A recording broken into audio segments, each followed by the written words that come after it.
కలుగులో దాక్కున్న ఎలుక బయటకు రావాలి అంటే ఏ కన్నంలో పొగ పెట్టాలో తెలియాలి. ఏ వ్యాపారంలో ఏ లొసుగులు ఉంటాయో ఆ వ్యాపారం చేసే వాళ్ళకే తెలుస్తుంది. లంకగుట్టు విభీషణుడికే తెలిసినట్లుగా AP deputy CM Pawan Kalyan office నుంచి విడుదలైన ఓ ప్రకటన ఇవే పాయింట్లను గుర్తు చేస్తోంది. ఎన్టీఆర్ సీఎం అయిన కొత్తల్లో గాలి ముద్దు కృష్ణమనాయుడు విద్యాశాఖ మంత్రి అయ్యారు. ఆయనది అదే నేపథ్యం. లెక్చరర్ల వ్యవహారం ఏమిటో, వారి బలాలు బలహీనతలు ఏమిటో ఆయన కంటే బాగా ఇంకెవరికి తెలుస్తుంది?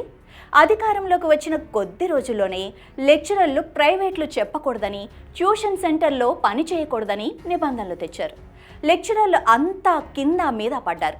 ఆ వ్యవహారం తర్వాత చాలా మలుపులు తిరిగింది. అదంతా వేరే విషయం.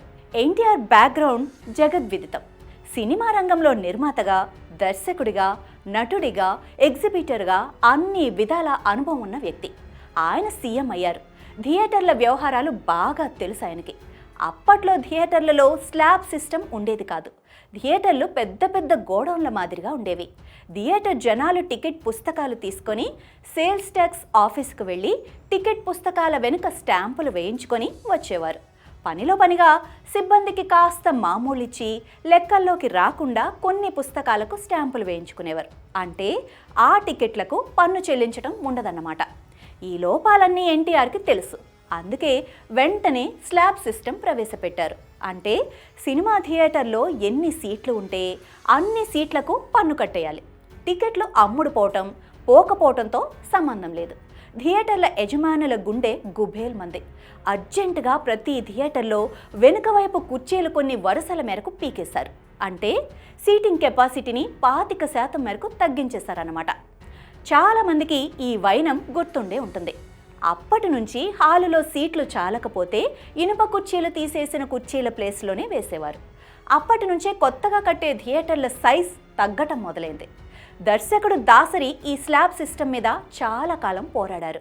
కాంగ్రెస్ ప్రభుత్వం వచ్చాక స్లాబ్ సిస్టమ్ తీసేశారు. ప్రస్తుతానికి వస్తే Pawan Kalyan AP deputy CM. ఆయన పార్టీ చేతిలోనే సినిమాటోగ్రఫీ మంత్రిత్వ శాఖ ఉంది. దాదాపు ఏడాదిన్నరగా పవన్ కళ్యాణ్ ఇండస్ట్రీ ఫ్రెండ్లీగా ఉంటూ వస్తున్నారు. టికెట్ రేట్ల కోసం ఎవరు దరఖాస్తు చేసుకున్నా వెంటనే ఇస్తున్నారు. ఏ రేట్లు కావాలన్నా ఇచ్చేస్తున్నారు. ఓ మాట చెబుతున్నారు, ఇంతింత రేట్లు వద్దు అని. అయినా కావాలి అంటే ఓకే అంటున్నారు. ఈ టికెట్ల వ్యవహారంలో పవన్కు ఇండస్ట్రీకి మధ్య దర్శకుడు త్రివిక్రమ్ అనుసంధానం చేస్తున్న సందర్భాలు కూడా చాలా ఉన్నాయి. కల్కి, హిట్ 3 ఇలా కొన్ని సినిమాల విషయంలో త్రివిక్రమ్ మాట సాయం చేశారని వార్తలున్నాయి. తన సినిమా హరిహర వీరమల్లు విడుదల ఉందని తెలిసి కూడా ఎగ్జిబిటర్లు, డిస్ట్రిబ్యూటర్లు, ఇండస్ట్రీలో కొందరు కలిసి పర్సంటేజ్ సిస్టమ్కు తెరతీయాలని, రెంట్ సిస్టమ్ వద్దని ఉద్యమించటం ప్రారంభించారు. నిజానికి వాళ్ళ ఉద్యమం తప్పు కాదు, ఉద్యమించిన టైమే తప్పు. హరిహర వీరమల్లు సినిమా విడుదలైన టైంలో ఉద్యమించటం చాలా తప్పు. నిజానికి ఉద్యమం ప్రారంభంలో హరిహర విషయం తెర మీదకు రాలేదు. బంద్ చేయాలని ఎగ్జిబిటర్ల సమావేశం, వద్దు అని నిర్మాతల సమావేశం నిర్ణయాలు ప్రకటించిన నేపథ్యంలో అఖిలపక్ష సమావేశం జరగబోతున్న ముందు రోజు ఉన్నట్లుండి ఈ ట్రంప్ కార్డ్ బయటకొచ్చింది. పవన్ సినిమాను ఆపటానికే ఈ బంద్ను ఆ నలుగురు తలపెట్టారన్న ఓ వాట్సాప్ పోస్ట్ చలామణిలోకి వచ్చింది. సాయంత్రానికి ఈ అంశం మీద విచారణకు ఆదేశించారు మంత్రి దుర్గేష్. అదే పెద్ద షాక్ ఇండస్ట్రీకి. కానీ అంతకు మించిన షాక్ ఇచ్చారు డిప్యూటీ సీఎం పవన్ కళ్యాణ్. టాలీవుడ్లో లోటుపాట్లు, గుట్టుమట్లు అన్నీ తెలుసు కనుక అవన్నీ ఏకరువు పెడుతూ వాటి మీద అధికారులు ముందుకు సాగుతారన్న విధంగా ఓ నోట్ విడుదల చేశారు. ఇకపై ప్రభుత్వం దగ్గరకు సంఘాల ప్రతినిధులు తప్ప వ్యక్తులు ఎవ్వరూ రావద్దని తెగేసి చెప్పారు. ఇన్నాళ్ళు ప్రభుత్వం దగ్గరకు టాలీవుడ్ పెద్దలు వెళ్తున్నారు తప్ప సంఘాల ప్రతినిధులు కాదు. ఇది ఒక విధంగా స్వాగతించాల్సిన విషయం. కానీ పవన్ అనేక విషయాలు పేర్కొన్నారు. సీడెడ్లు పన్నులు సరిగ్గా రావని, అది ఇండస్ట్రీ వారికి మాత్రమే తెలిసిన సంగతి. ఇప్పుడిప్పుడు సీడెడ్లో జీఎస్టీ ఉండదు అన్నది ఎప్పటి నుంచో ఇండస్ట్రీలో వినిపించే మాట. అదే ఇప్పుడు పవన్ ఓపెన్గా చెప్పేశారు. సింగిల్ థియేటర్లను మల్టీప్లెక్స్లుగా మార్చి షేరింగ్ పద్ధతిలో వసూలు చేస్తున్నారు అనేది ఇండస్ట్రీ పెద్దలు సురేష్ బాబు, సునీల్ మీద ఉన్న విమర్శ. ఇప్పుడు పవన్ దాన్ని కూడా బయటపెట్టారు. షేరింగ్ అడుగుతారు, భారీ రెంట్లు అడుగుతారు, కానీ కనీసం వాష్రూమ్లు బాగుండవు అన్నది నిర్మాతల మాట. మొన్నటి నిర్మాతల సమావేశంలో నిర్మాత నాగవంశీ ఈ పాయింట్ను బలంగా అడిగారు. ఇప్పుడు పవన్ కూడా అదే మాట చెప్పారు.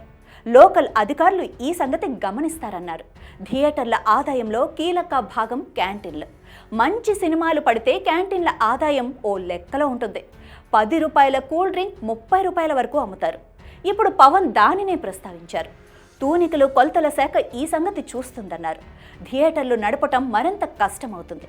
లోకల్ అధికారులు, ఎంఆర్ఓలు, ఆర్టీఓలు, తూనికలు కొలతల శాఖ అధికారులు, జీఎస్టీ అధికారులకు మరింత పవర్ వస్తుంది.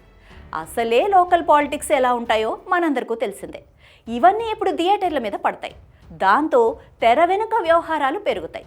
ఎక్కడైనా వ్యవస్థ కష్టాలు తెలిసినవాడు రాజైతే సమస్యలు తీరుతాయి అనుకుంటారు. కానీ వ్యవస్థ లోపాలు తెలిసిన వ్యక్తి రాజుగా మారి వాటినే టార్గెట్ చేస్తే వ్యవస్థ బాగుపడుతుందని అనుకోవటం సంగతి అలా ఉంచితే వ్యాపారాలు మాత్రం కుదేలవుతాయి.